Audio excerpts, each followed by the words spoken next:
Hi everyone. So today I have a very special guest with me. Her name is Kelleigh and she is the first mum.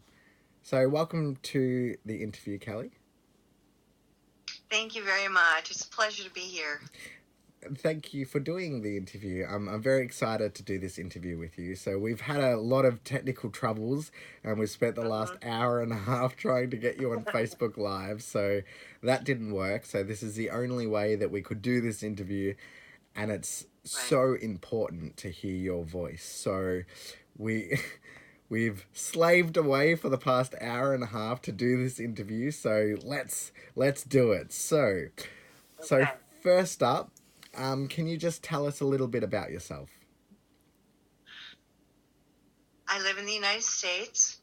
Yep. Uh, I gave birth to my daughter, who we'll call Jane for the purposes of this interview, in 1979, which was at the tail end of the closed era. Yep. Okay. So and okay. So thanks for that. So I suppose my first question to you Hmm. is, why did you become involved with the adoption community being a first mum?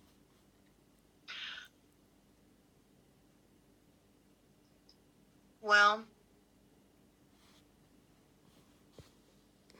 it hadn't been done before.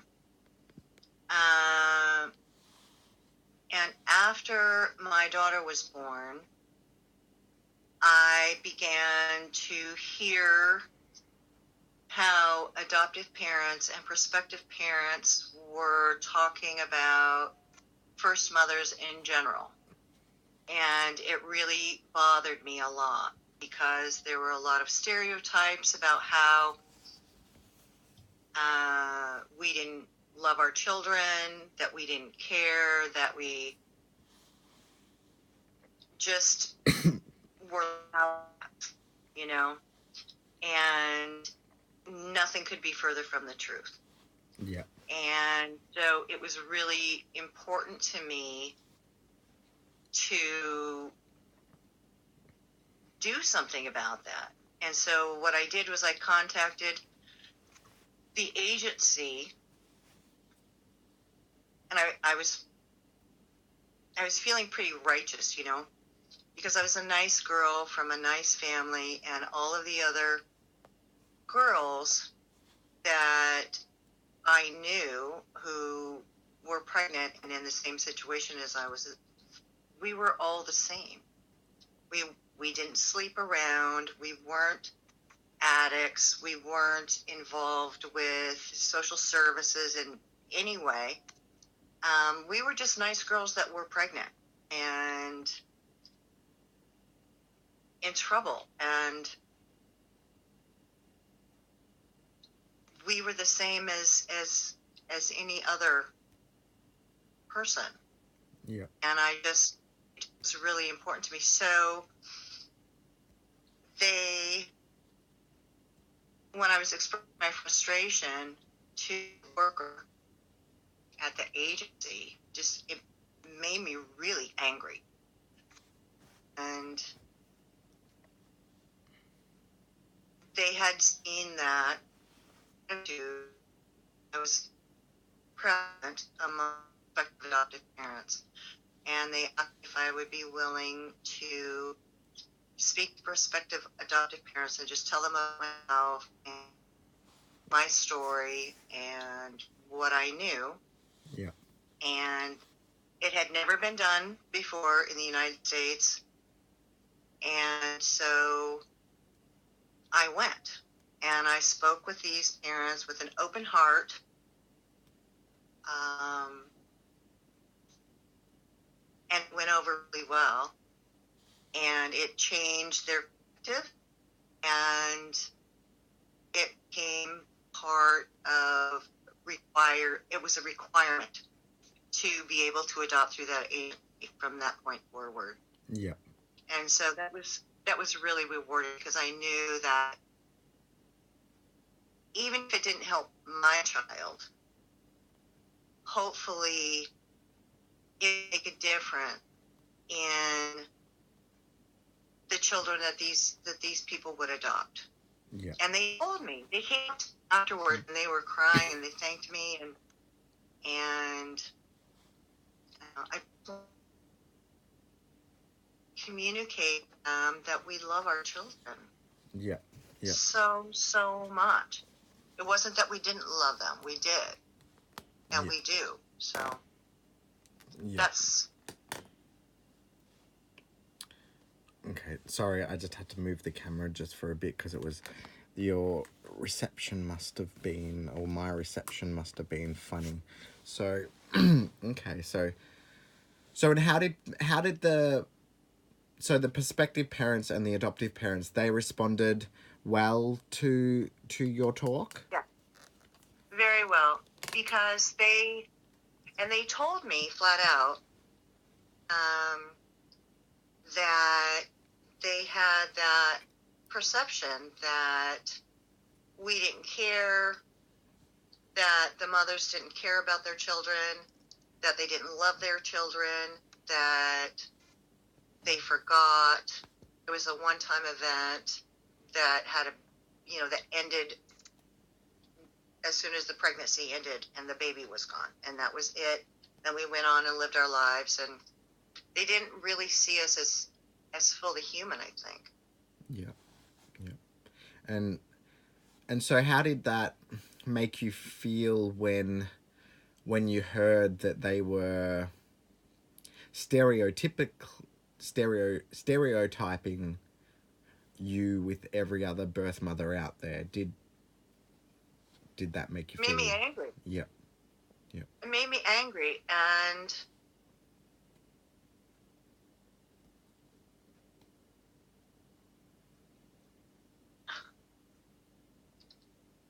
it was frustrating. It was really frustrating because I love my child just like any other mother. Yeah. I wanted my child to be happy and safe and healthy and all of the things that any mother wants for their child. Yeah. So I suppose this brings me to my biggest question, and I suppose every adoptee's question is, why, or what happened in order for you to give up your child? Now, I understand it's a very tough question,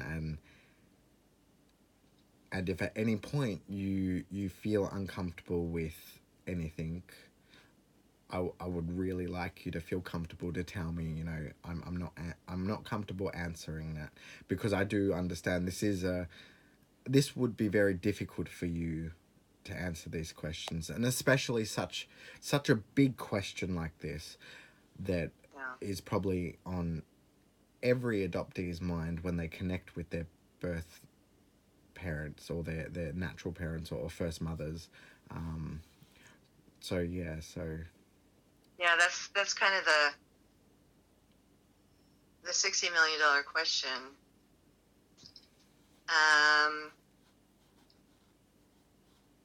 I was pretty typical. I was 17. I was a senior in high school, and I had a boyfriend that I was madly in love with. And we were engaged, and we planned to be married after I graduated from high school, which was fairly common at the time.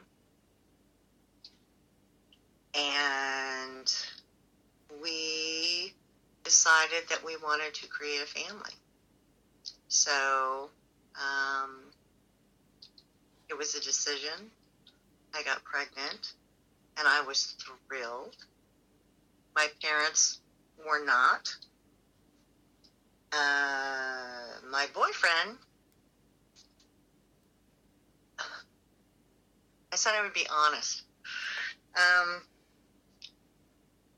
As soon as it was confirmed that I was pregnant, he bailed, which is, again, fairly, pretty typical.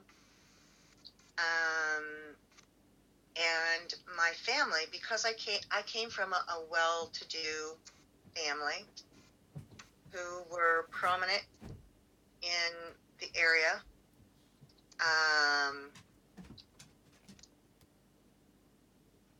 It was unacceptable for me to be pregnant out of wedlock. It was beyond the pale. So I was disowned, and I was sent to a maternity home in another city.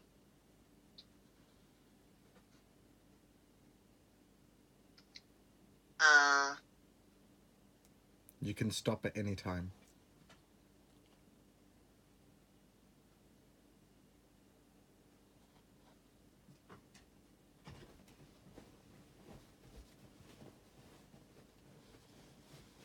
My parents dropped me off, and I stayed there until I gave birth. It was a home for unwed mothers, so I was the oldest girl there. Sorry. It's okay. It's okay. I could use one of my cats right about now. She sensed. Yeah, they're really good at that. I had a cat at the time who would sit on my bum and, like, when the baby would kick, would, like, try and play with the baby. Yeah. Anyway, on the few occasions I was allowed out, it was a horrendous experience. It was extremely traumatic. We were not allowed to go outside. We were not allowed visitors or phone calls, in or out, or mail. We weren't allowed to go into the parking lot. And they got rid of maternity homes, which I was really happy about, and I was very distressed to learn that they are back again. I wouldn't wish that experience on my own. So, anyway, I did everything I could to try and keep my child while I was pregnant. But as I had been disowned, I had no home to go home to. And we were told, all of us at the home, all day, every day, that we were not worthy. I was not worthy to raise my child. That I couldn't give her a father.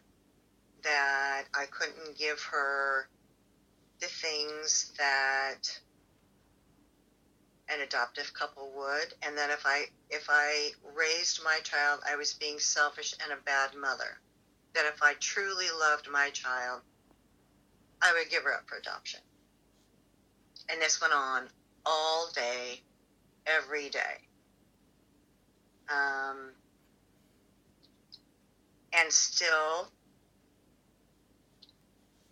I wouldn't agree.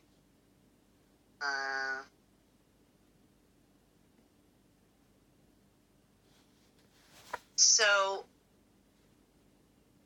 when I was in labor, they took me to the hospital and dropped me off.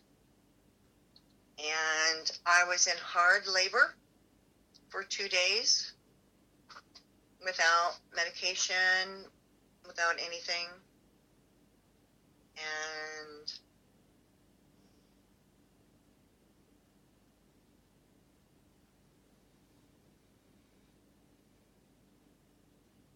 I have come in as a girl from the home, from the maternity home. Yeah. So they had adoption on the file. And they weren't going to let me see her or tell me what sex she was or what she looked like. But I raised holy hell. And they came. The adoption workers came right away. And I said no. And they kept after me. And then the hospital administration said that I would have to pay $20,000 in cash to take my child out of the hospital, plus the expenses for the home. And I was there for 5 months. So all doctor's appointments, Wow. My food, my, and it didn't occur to me at the time. I was on Medicaid because I had turned 18. Mm-hmm. And so all of that was covered. My hospital bill was covered, everything.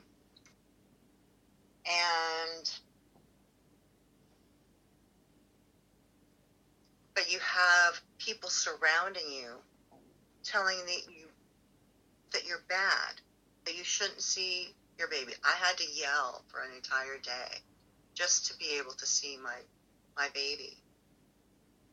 And most of the girls that I lived with were not able to see their babies. Some were told what the sex was, some weren't.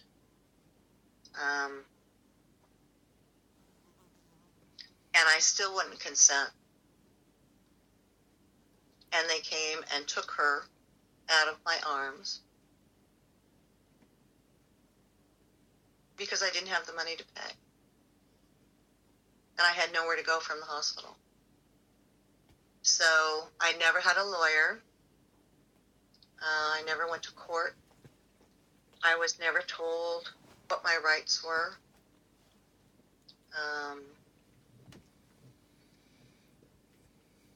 So that's what happened. That sounds absolutely horrifying. Yeah. Oh, yeah. And the whole time I was in labor, I was shackled.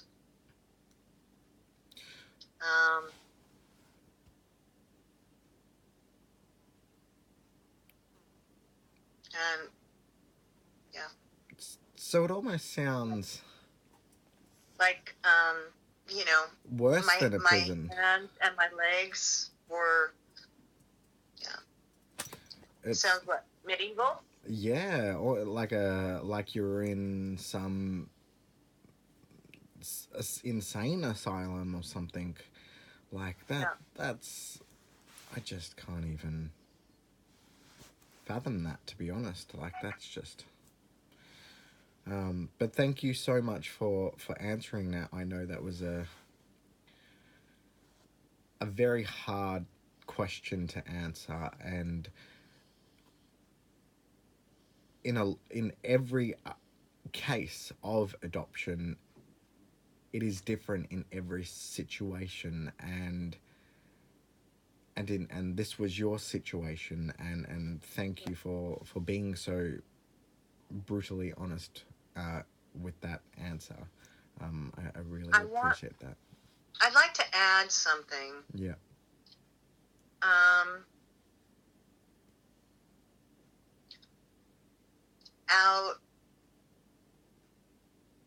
Because I did work other than the agency.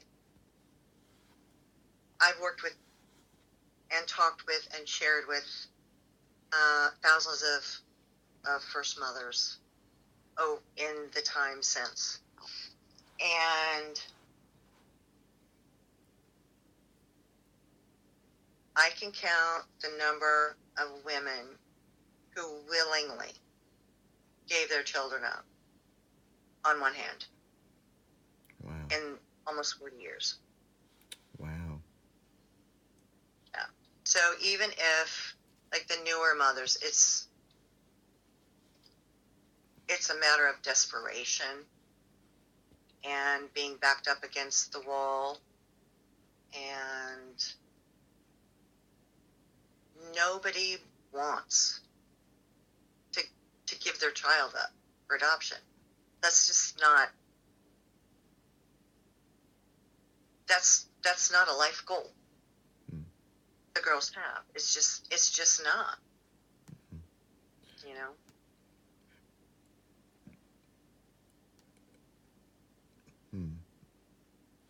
I was going to ask a question, but I'm not Go sure ahead.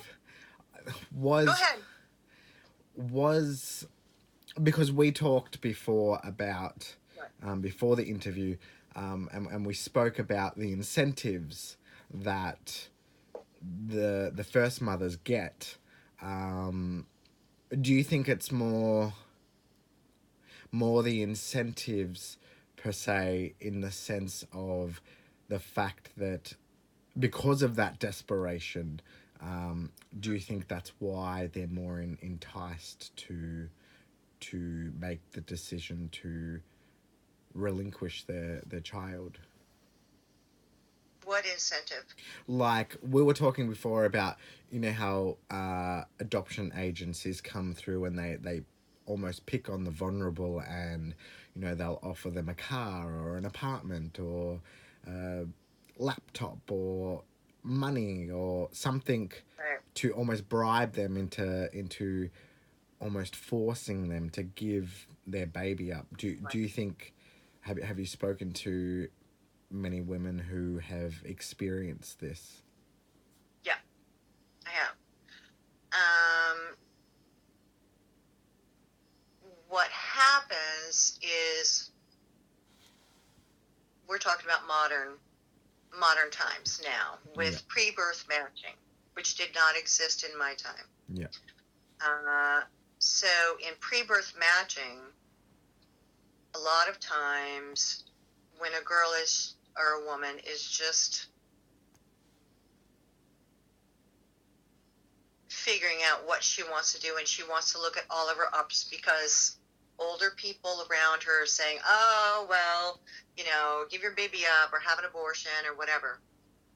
I also want to, side note, make this really, really, really clear. It's not abortion or adoption. It's just not. They are two completely separate things. With abortion, it's about whether or not you want to remain pregnant. Okay?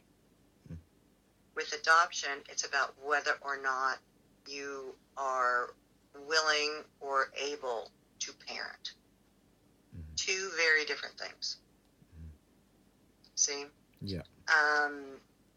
So what happens is, and you can look at these websites these agencies have, or pregnancy counseling or whatever.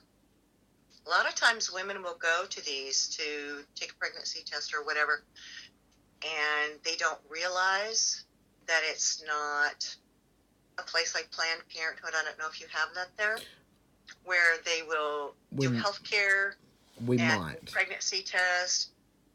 Okay.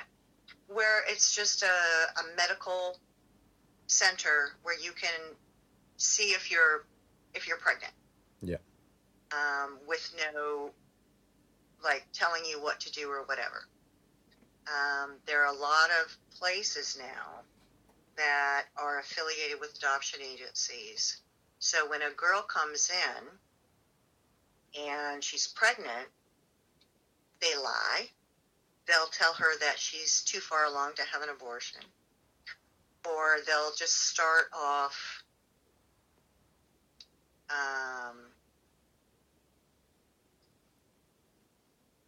trying to get her to give her baby up for adoption, like right away. And they'll hook up with an agency that has a list of prospective parents. So from that first day that she walks into a place where she just wants to know if she's healthy, is she pregnant or not? She gets targeted and approached over and over and over. And maybe she's, scared maybe she has an older child, maybe she's in, struggling financially or whatever. And what you can see this, they offer them a place to go, maternity home, Mm-hmm. usually across state lines where the laws are to an adoptive parent's benefit, Mm-hmm. where the waiting time is shorter. So they'll go across state lines and they'll say, okay, why don't you come? If you're worried about your housing or what you want to do, come and you'll get therapy. You'll have access to resources. You don't have to pay for your bills. You don't have to pay for your food or anything. And then you can make up your own mind, Mm-hmm.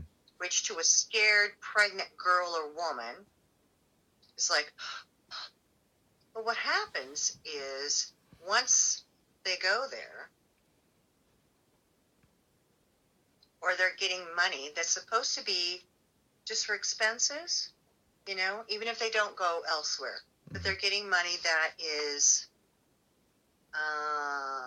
for nutrition, for help with bills, for whatever that is supposed to come from the agency, then they're matched, and all of a sudden they've got prospective parents.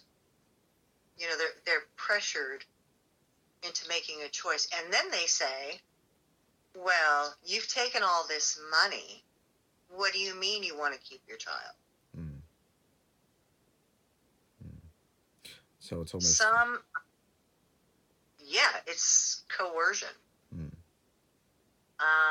I know a lot of girls who fell for this, Mm-hmm. and they went to maternity homes across state lines, and they tell them, okay, I would really like to parent my child. And what they do is they say, okay, you're out, and with no money, nowhere to go, no roof over their head, say you're responsible for getting back to wherever it is you came from. So as long as they're willing to give up their child, they will fork out as much money as it takes to look after this Right. lady.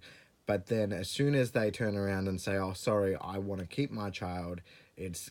Right. We'll put you on the street. That's it. We'll clean our hands, wipe our hands off you. Yeah. That's incredible. It's... That... Adoption is a multi-billion-dollar industry every year. So, at least in the United States.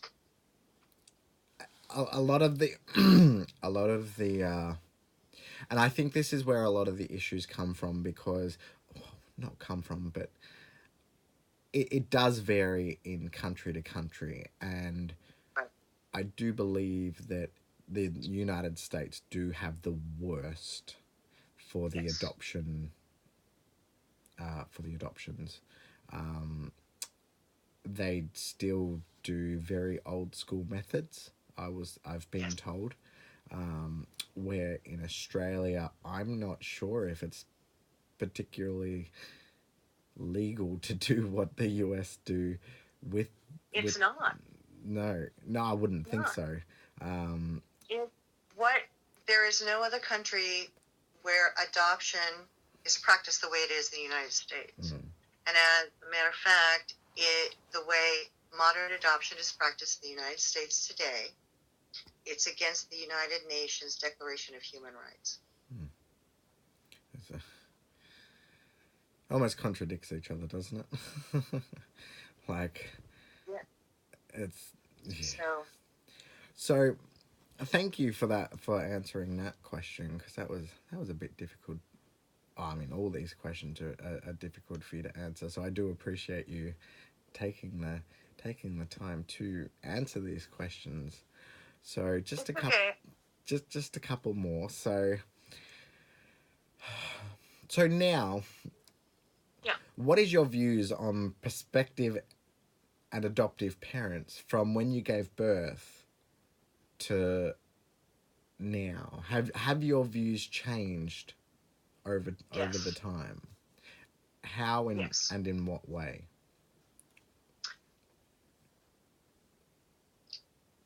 when I was pregnant,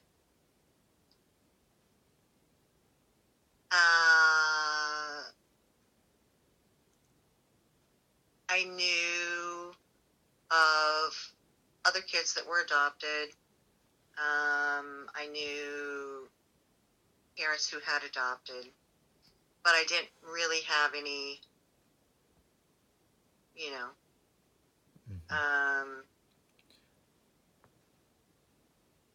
views about them one way or the other. Yeah. When I was pregnant, what I was told and what I believed was that these people were kind of superheroes, you know? They were perfect. They had perfect families, and they didn't get divorced. They didn't, you know, they were perfect parents. They did all of the right things, and they were wealthy, and they could afford like private schools, and, you know, maybe my child would have a car when she turned 16. I mean, these little things. It's material things. It's just material things. Yeah. But I was led to believe that these people were like extra good people. Mm-hmm. And I don't think that anymore. Yeah. I don't. It took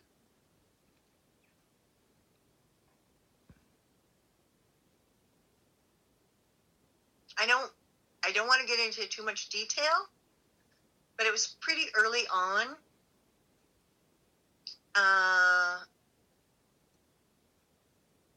that I realized that adoptive parents were not superheroes. Mm-hmm. They were regular people, and that they got divorced, and all of the things that us mothers were promised about how well our children would be taken care of, and, you know, they would never have anything to worry about, or, you know, they just would be happy and safe and protected. And that's just simply not true. Mm-hmm. It's just not. Mm-hmm. Prospective parents, I used to think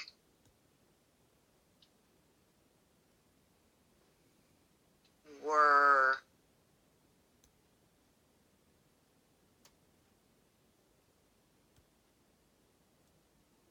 good people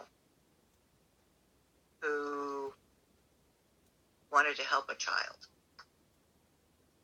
that needed a family. Mm-hmm. And I didn't have to deal with prospective adoptive parents personally Mm-hmm. during my time, because open adoption didn't exist yet. Mm-hmm. But what I have seen and experienced over the years is a very predatory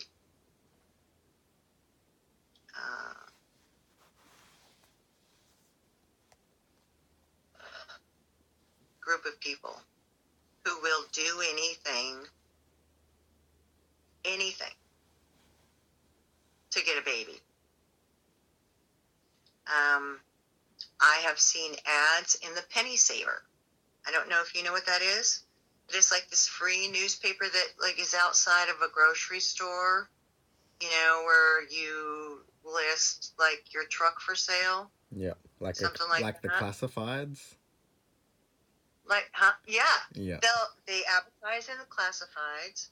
They advertise and really go after pregnant women on Facebook, which is illegal.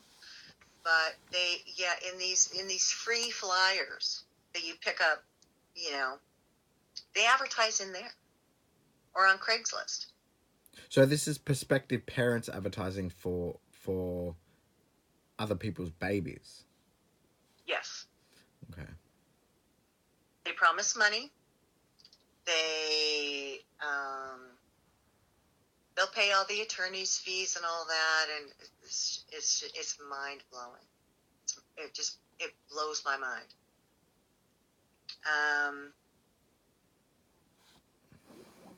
So, and I want to give this caveat.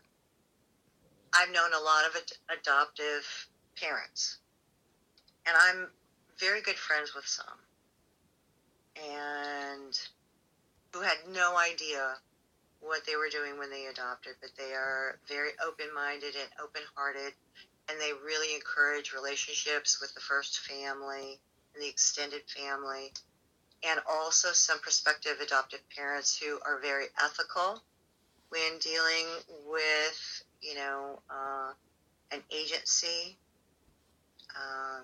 and a pregnant person. To be perfectly honest, I think that pre-birth matching is immoral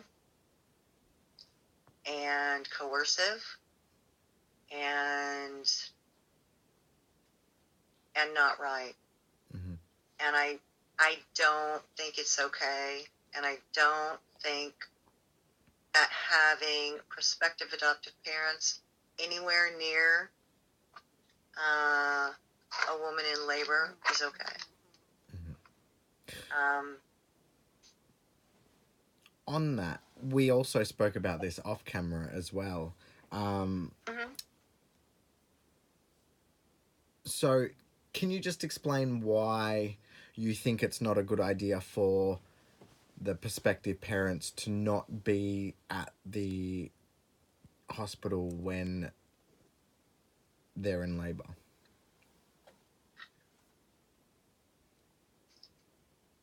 There's some really good reasons. Yeah. If it's too personal. I've talked to you. Pardon me? If it's too personal, you don't have to.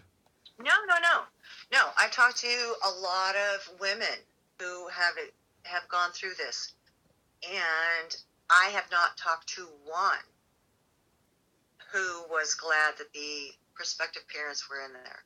Mm-hmm. Number one, that's not their baby. Yeah. They get attached to the baby and all of that, but that's not their child. Not yet. By the time a woman is in labor, a lot of times they have gone to every doctor's appointment, the first ultrasound, the first heartbeat. They're taking pregnancy photographs of their child while the woman is pregnant.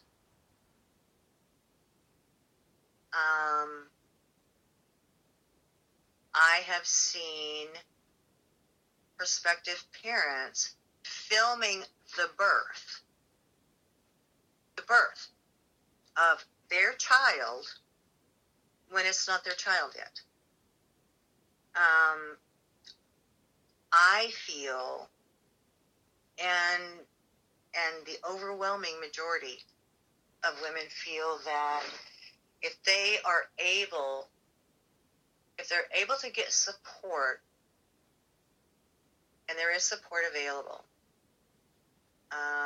emotional support, and for someone to tell them that yes, they can do it, and that yes, they have a right to keep that child, no matter how much money was spent, no matter how much they want that baby.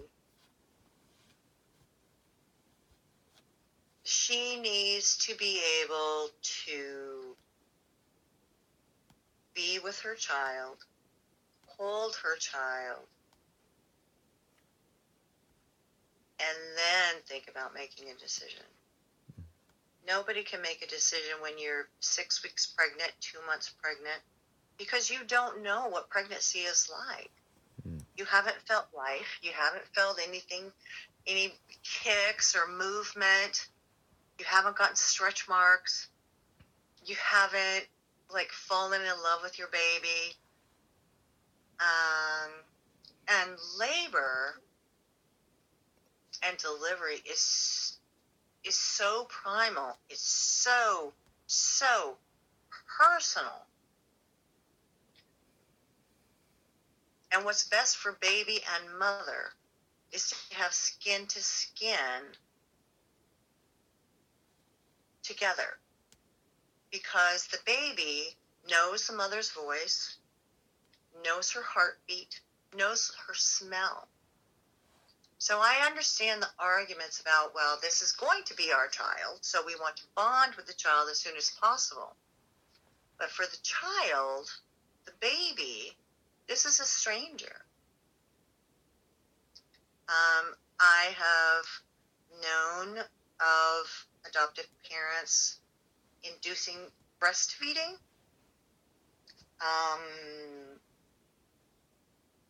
through artificial means, so the adoptive mother can breastfeed their child while taking chemicals and stuff. And I have heard, it's not for me to speak to. I don't like it.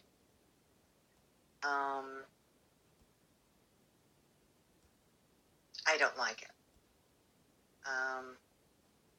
But I think that that's really for adoptees to speak to. That's just my own 2 cents. Yeah. So things have changed, and I think not for the better in adoption in the United States. I'm only speaking about the United States. Yeah. Yeah. And just to let everyone know too that, you know, you are only speaking from your opinion and your perspective as well. Right. You know, I think it's important that people understand as well, you know, this is and you can only speak from your perspective and your opinion and, you know, your experiences firsthand. So again, I really thank you for talking to me about this, because it is a very personal topic.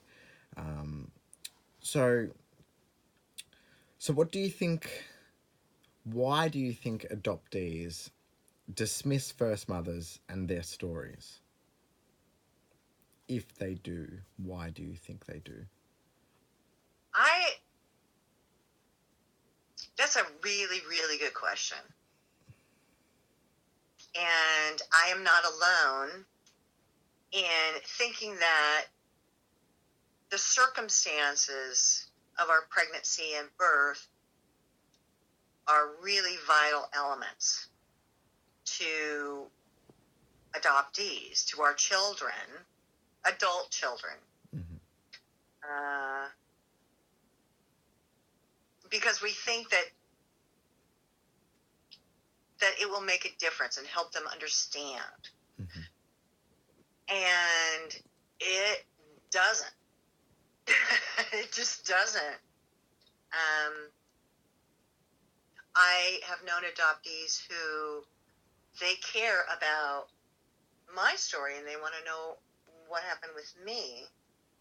But when it comes to their own biological families, they don't want to know.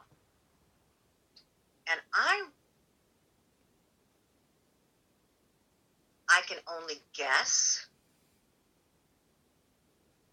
And I think that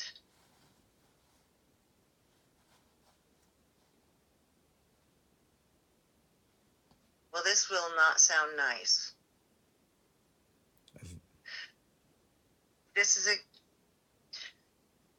Adoptees are told a story from the time they're children, right? Of how they came into the family and how they were wanted and chosen and they're special and all of this stuff, and how much, you know, the adoptive parents struggled and how much they wanted them, and it's all about the adoptive parents and that family story. So I think maybe, and this is probably wrong, because I'm not an adoptee. I don't know, but it seems like there's only room for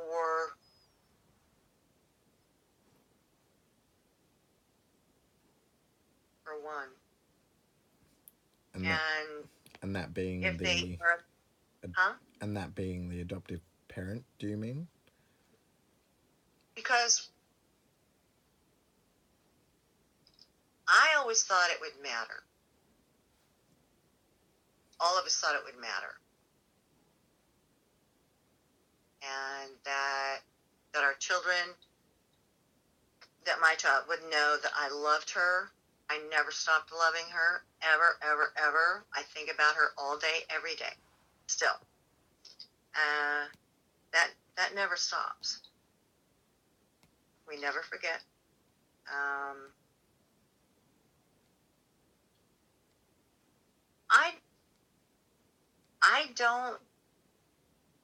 I don't really know, because it's such a primal part of me and my life experience that I don't understand how an adoptee would not care, that it wouldn't matter. I really don't know. I don't know. Mm-hmm. And that's okay if you I don't know. and that's okay. I think you did a good job at trying to answer that, because that's a tough question, and I will admit, when I think about my first mother or my first family, I don't think about them much. And that's not any reason to, I'm not offended. like, it's not, it's, you know, yeah, it's there's no in particular reason. As I got older, um, I did think about them a bit. My adoptive parents told me stories at bedtime, and included my first family, and that was great as a little kid, and they tried to do everything. They always incorporated my first family into my life somehow, because they always wanted them involved, even though they were in India, but they always wanted me to know who they were.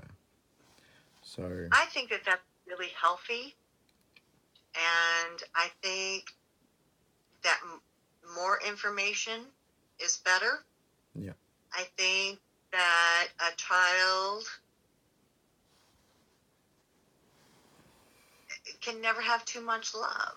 yeah, yeah, You know, I think that that's a really good way. And I know some adoptive parents who are really wonderful about that. They have pictures up, and they answer questions, or they'll help the child write letters or make a little project or something, and it's really lovely mm-hmm. to see adoptive parents try to maintain the connection. Yeah, Or they'll meet with the first family, the grandparents, or have a big family reunions and things like that. And I think that's really terrific. yeah. You know?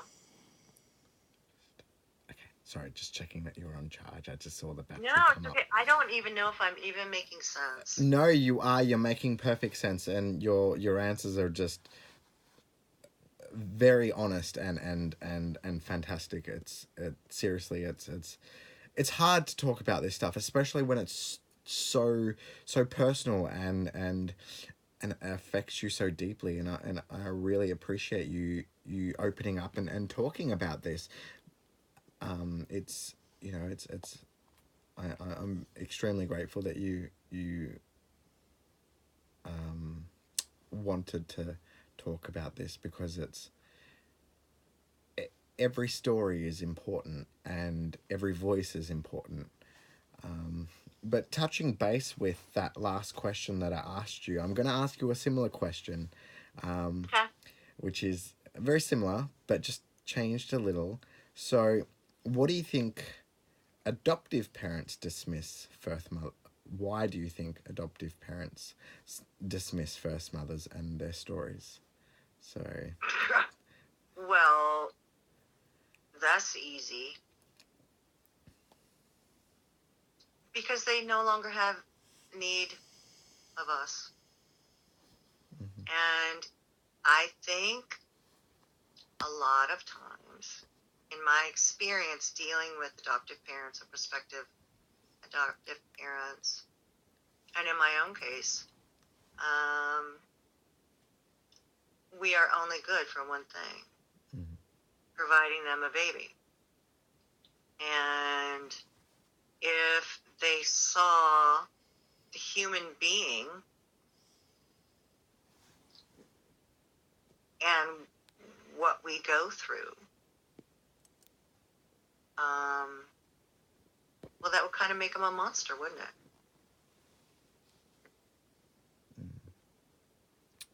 If they knew that we suffer every day for the rest of our lives, so that they could have a child. Yeah, I'm talking about infant adoption. yeah. Because we never forget, we never get over it, ever. We go on and we learn to live with it, but the pain is unbearable. It's unbearable.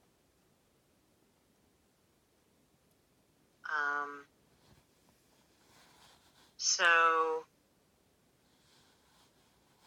especially with the, this whole pre-birth matching, I've been called an incubator, a pod, a birthing machine. I have been told that my child no longer has my DNA because she was adopted into a family. So, yeah. Yes, there are people that actually believe that. They do. And they will tell me. I'm not laughing. I'm laughing at the obvious fact that it's blood. I know. And they call us horrible names. They call me horrible names. And we are good. I am nothing more than a broodmare. My only function in life is to give an infertile couple a baby. And once that's over, I am no longer worthy of fit society.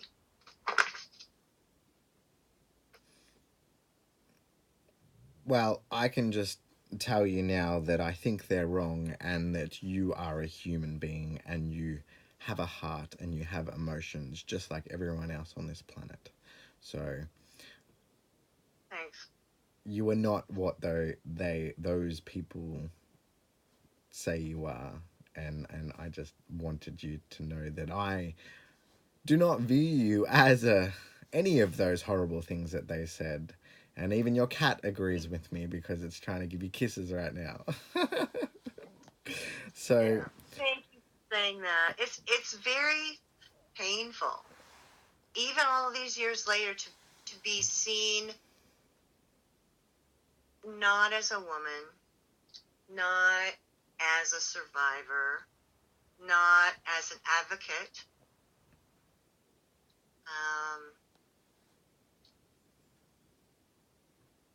but just a thing. and the thing is, you are a survivor, you are an advocate, and you have strength, and it's in different ways to an adoptee and to a prospective parent, and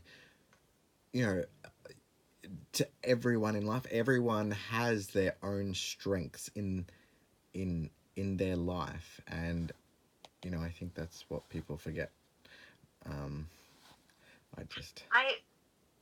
I want to say too that for the prospective parents and adoptive parents, because I get a lot of resentment because I was able to give birth.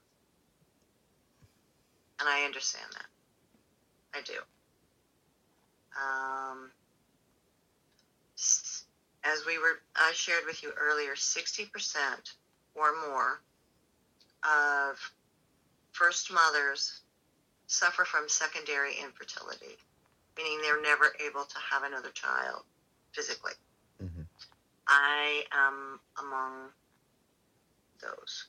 Mm-hmm. So I was never able to carry another child to term. I went through several years of tests, surgeries, pain, and surgery and this went on for years because I wanted to have another baby. I wanted to have a child. Mm-hmm. So I understand how painful and how difficult infertility is. Mm-hmm.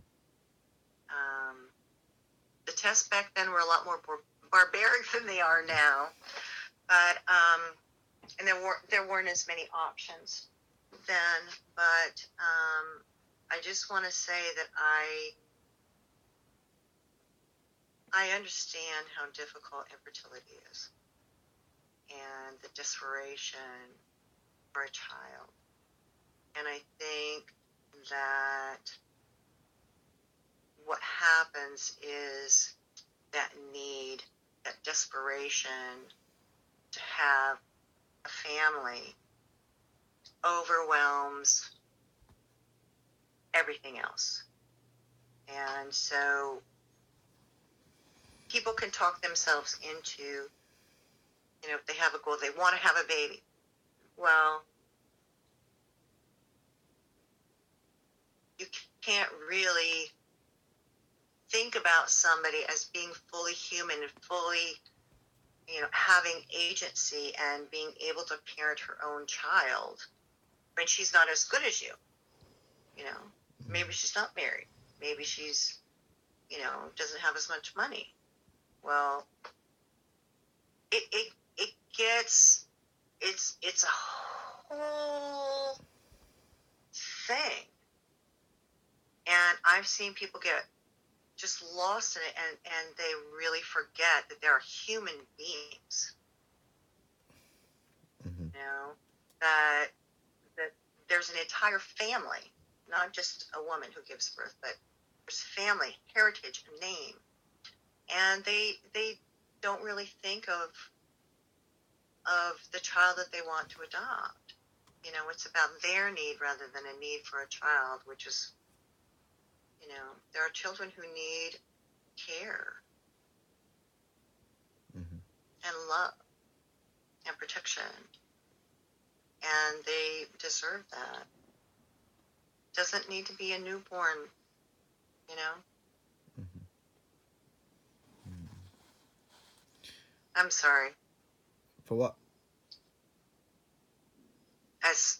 I feel like I'm on a soapbox. No, no. This is your opinion, and you're allowed to have your opinion, and this is why I ask for your opinion, because, like I said before, your voice matters, and it's good to hear this perspective, because it's important to hear this perspective.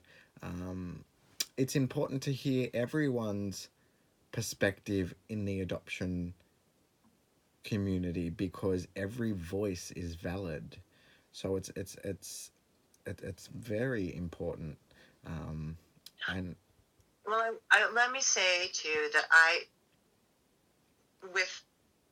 there are exceptions, but I don't think that people who set out to adopt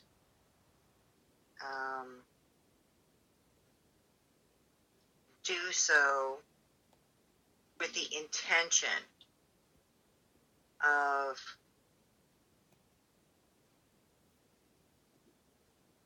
losing sight of the other people. I don't think they intend to be coercive. Mm-hmm. I think that they don't know. And it's easy to get blinded. And I don't mean that it is something that happens purposely. Mm-hmm. But I've seen people who, you know, get a little cray-cray. Yeah. When it, you know, and I get it. I get it.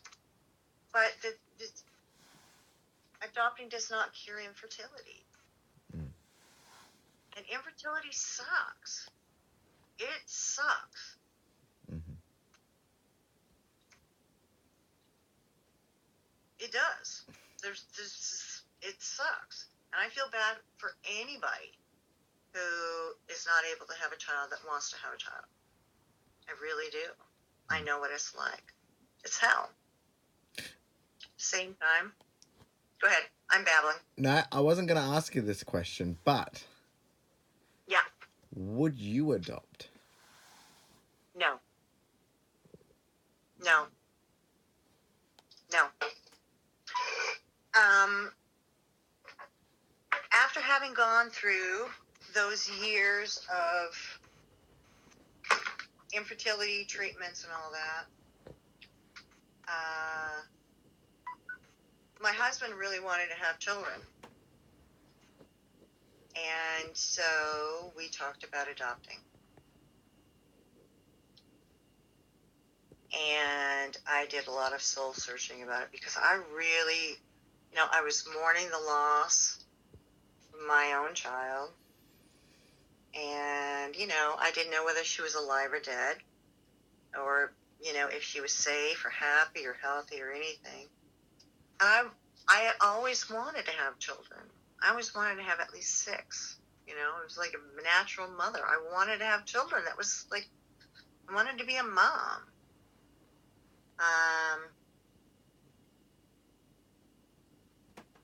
So we started doing research, and I just really, as much as I wanted to raise children, I simply could not do to another woman what was done to me. Mm-hmm. I just couldn't.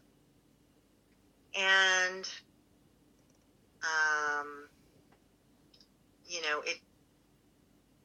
adopting a child doesn't fix anything. It doesn't stop me from being infertile. Mm-hmm. It doesn't stop the fact that my child was with adoptive parents.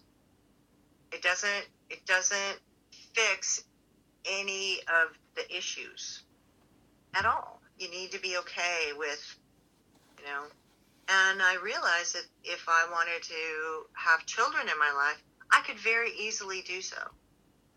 There's all sorts of organizations that really need help, like the Big Brothers and the Big Sisters. They have that in the United States.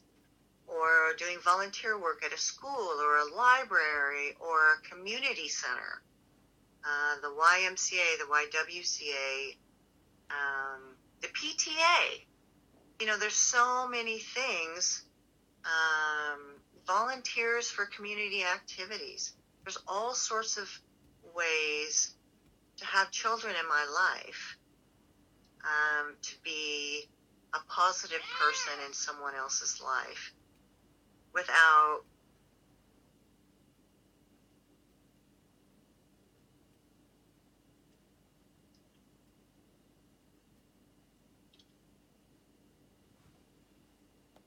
me having to have them be mine, mm-hmm. without me having to own them and have them have my name. Mm-hmm. Love is a free thing, and children deserve all of the love that can be given to them. Mm-hmm. There's so many kids in foster care and having difficult times. They need people, Mm-hmm. Mm-hmm. Speaking of children, but it caused a permanent rift. Yeah. And with my husband and I, and And he actually ended up divorcing me over it. Because I couldn't have kids, and he wanted them. So. I'm sorry to hear that. Speaking of kids, I understand that you reunited with Jane. Yeah. And what was that like for you as a first mum? You mean the first time I met her? Yeah. Oh. Just change the camera view for a sec. Yeah. Yeah, what was that? What went through your mind the first time you heard from her? Or I heard from the adoptive mom first. Actually, it was crazy. I had surgery, and I don't know how the agency worker found out where I was. Probably from my roommate, I guess. But I was just out of the recovery room, and she said, "Would you like to speak to the adoptive mother of your babe?" And I said, "Yes." And she said, "Okay, let me see what I can work out. I'm figuring that it's going to be a while." Well, not 10 minutes go by. I'm fresh out of the recovery room, completely doped to the gills. And the adoptive mom called. And she starts rattling off all this information that is illegal for me to know. So I know what her name is. I know where she goes to school. I know what she likes to do. And I was trying to scribble notes because I was afraid that this would be the only time I would be able to get any information. So I knew that my daughter was alive. mm-hmm. I knew what her name was. I knew that she was healthy, and it was a miracle. So when I got to see her the first time,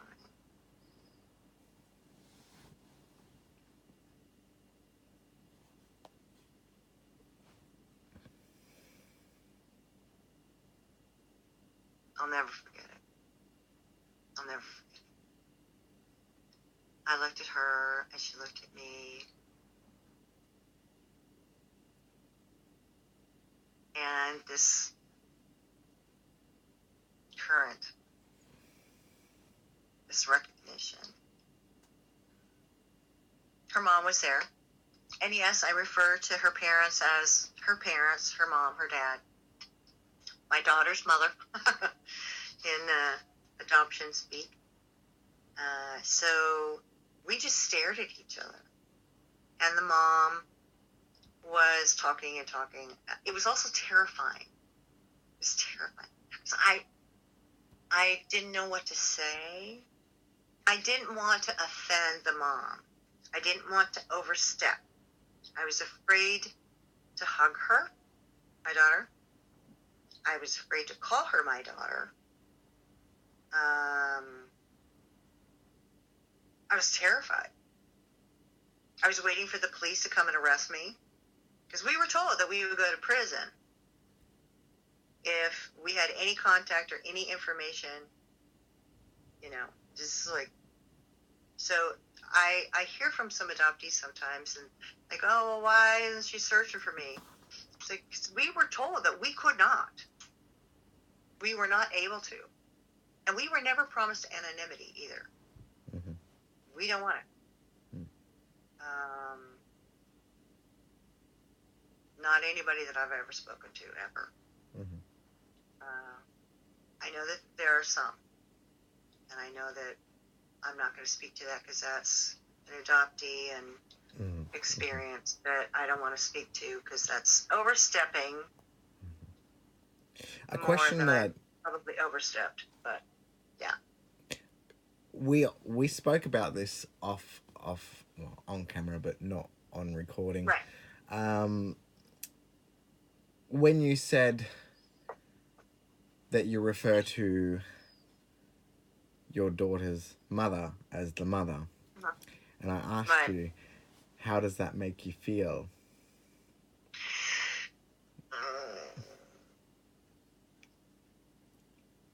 That can be just a pure off-camera reaction. um, It's, you know what? That's a valid question. That's a valid question. Uh, how does it make me feel knowing that she calls another woman mother? Or how does it make me feel saying my daughter's mother?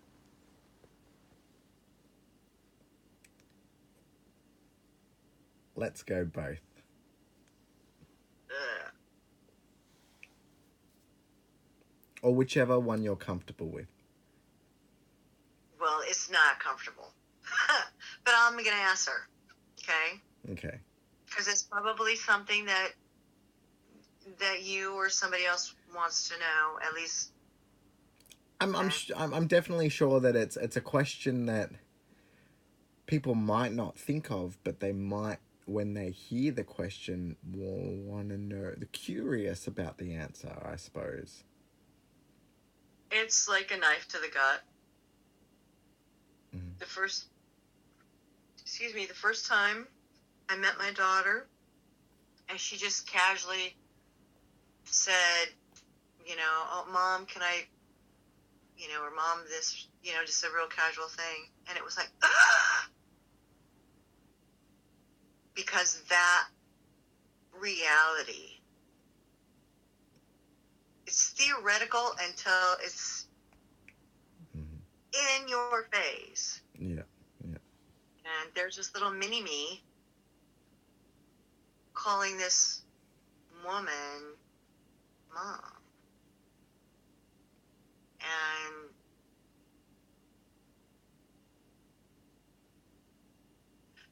the thing is that I want that to be mine. That's like, I want to be Mom. I want to, Mm-hmm. but I'm not. Mm-hmm. She has parented her. She is her mom.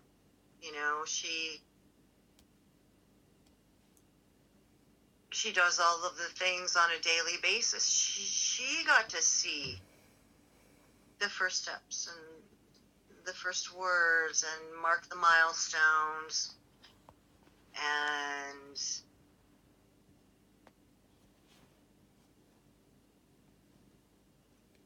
that is her mother. But I'm her mother too. Mm-hmm. Just in a different way. Yeah.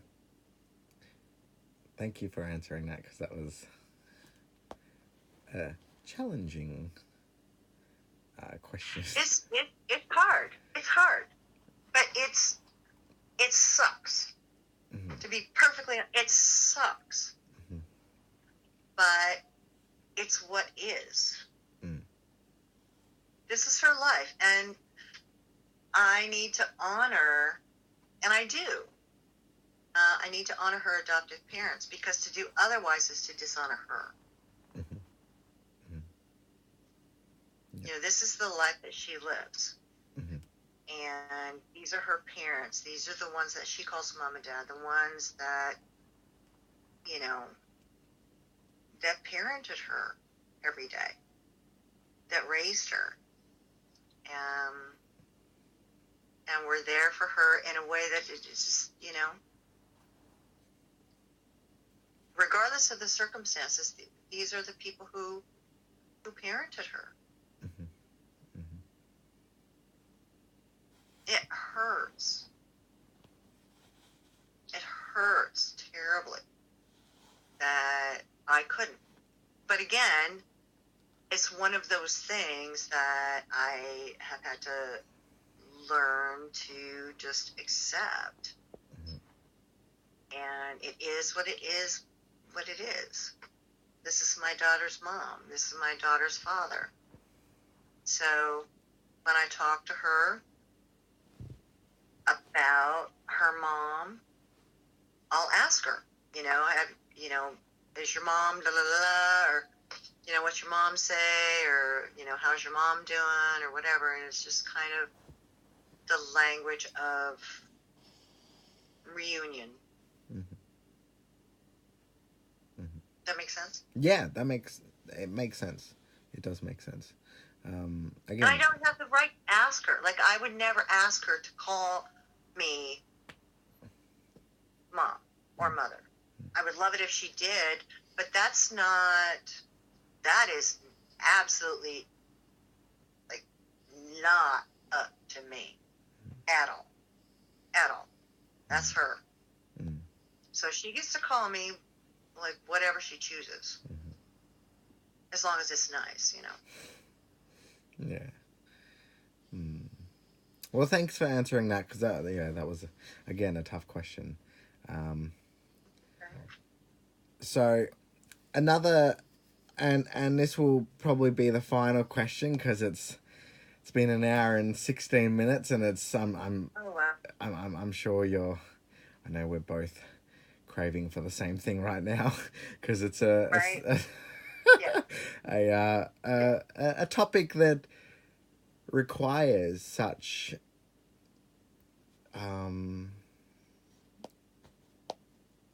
care. Yeah. So I guess my final question is, how is your life now, knowing your child but not being able to be her mother? I've got one more question after this, but that's my second last question.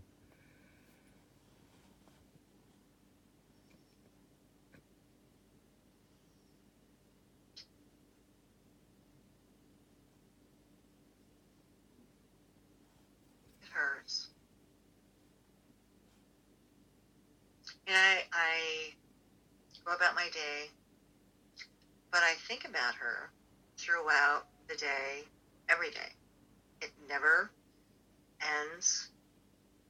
Adoption never, the gift that keeps on giving is what we say. Um, I'm a grandmother now.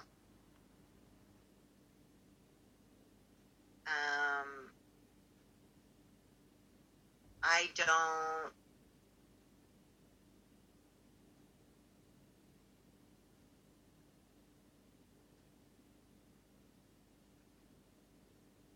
I am very, very lucky, very blessed that my daughter allowed me to meet her children. Just once, but I have met them. And they're beautiful children. And they're the most beautiful grandbabies ever. Just like my daughter's most beautiful girl ever that was ever born. I know that there are a lot of people who, language is so important, There are a lot of people who resent the fact that I call her my daughter, that I refer to myself as her mother. A lot of pushback, really angry pushback from that. And I'm not able to parent her. I was not able to parent her. That is a pain that I will live with for the rest of my life. It has never gone away. It's been almost 40 years. At this point, I'm not expecting it to. You develop coping skills, but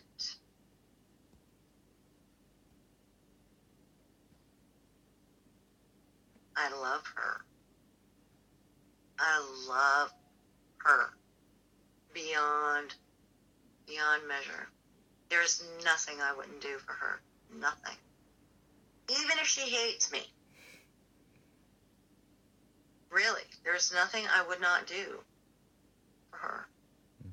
She is the child of she's my child. She's an adult, but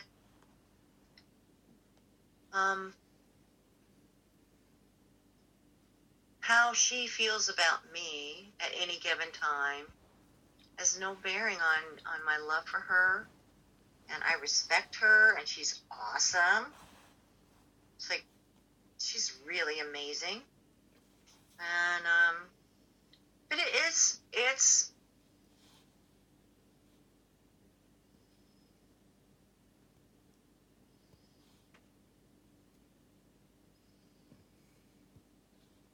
difficult. Does it ever get any easier? No, never. If anything, it gets worse. I knew the answer to that question. I just wanted to ask. Yeah. Yeah, I know that there are some women who are able to block it completely.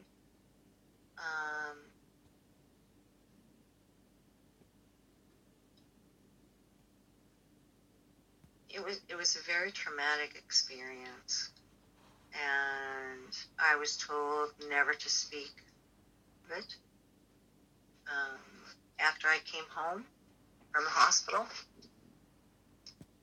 because I was allowed home because, they took my baby, so I was allowed to go home. And it was never discussed. Ever. Nothing had happened. So, it's one of the things they don't tell you is, oh, you'll forget. Well, we never forget. We never, ever, ever forget. And, oh, you'll be able to go to school. You'll be able to do this. You'll be able to do that. And you're just not the same person. You're just not. And there is no going back to before you were pregnant.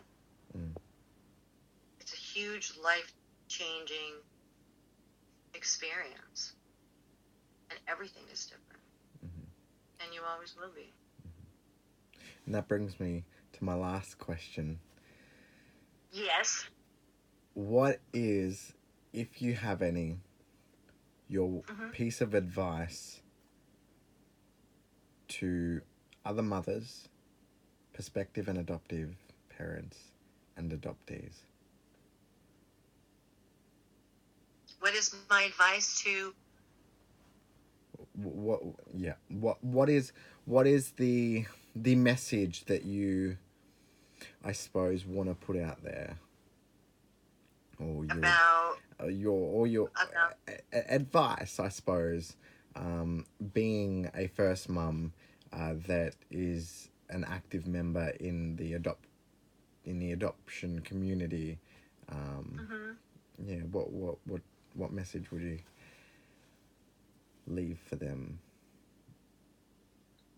The adoptive parents, prospective parents, and adoptees. And first mothers as well. If you have anything to say for the adoptees or the prospective parents and the parents, Yeah. For adoptive parents, I would say get educated. Listen to adult adoptees. Keep your mouth shut and listen, because adult adoptees are your little children grown up. Listen to what they have to say.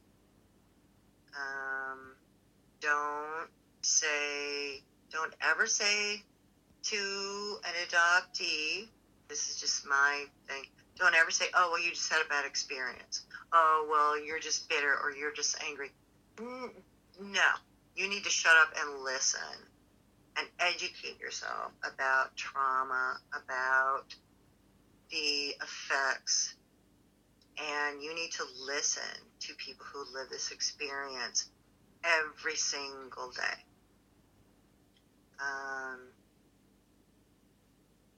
Listen to advice, especially the advice that you don't like.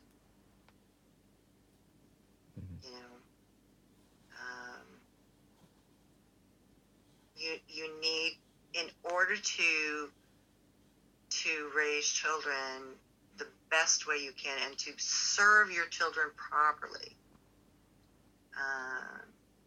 you need to be educated. by professionals, and in this situation, you have to listen to adoptees. Other adoptive parents or agency or whatever, no.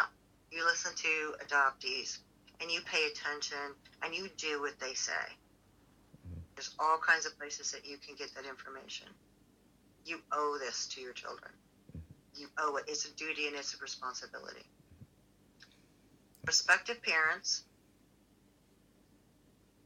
I would say, don't adopt. Infertility is not cured by adoption. I would suggest, instead of newborn adoption,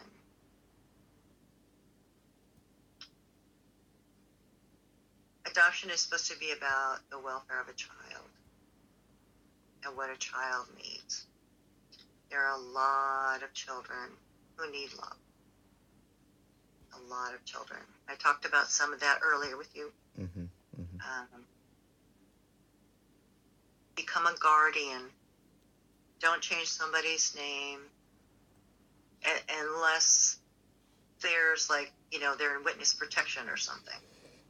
But leave the child with their name, their heritage, their history. Because everybody deserves that.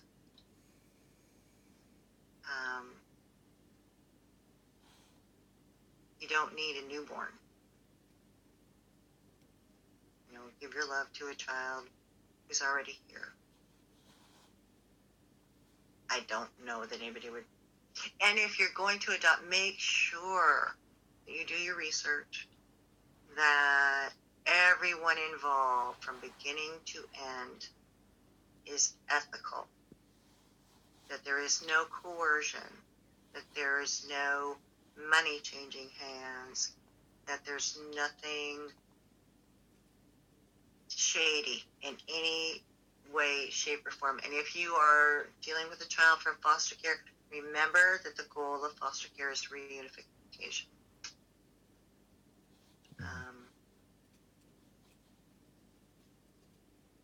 To adoptees,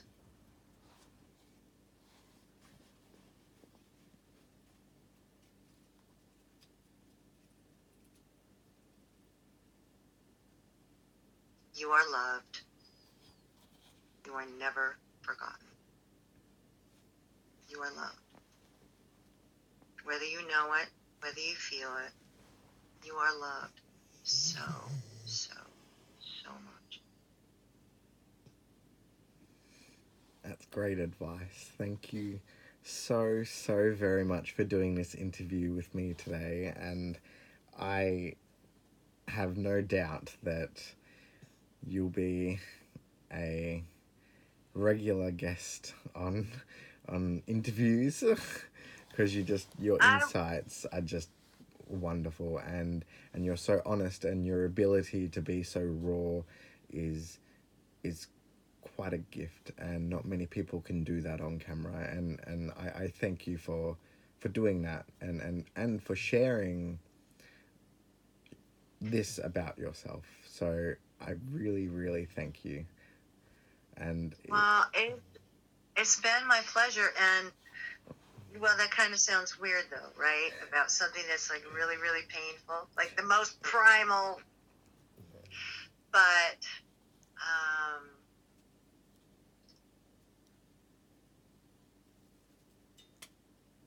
from my perspective, the only way to be about this is to be honest. Mm-hmm. And if it helps even one person to come to some understanding or some clarity, or opens up additional questions,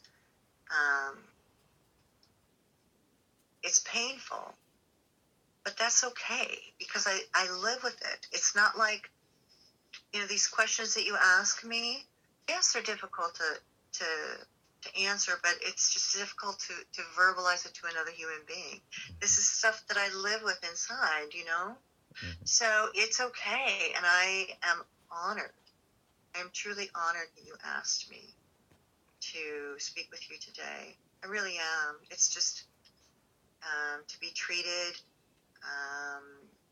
as a human being with something of value to contribute to the conversation is very moving, and I appreciate it very much. Thank you. So, anytime. Thank you very much. Well, you are valued, and again, thank you so much. So, Welcome.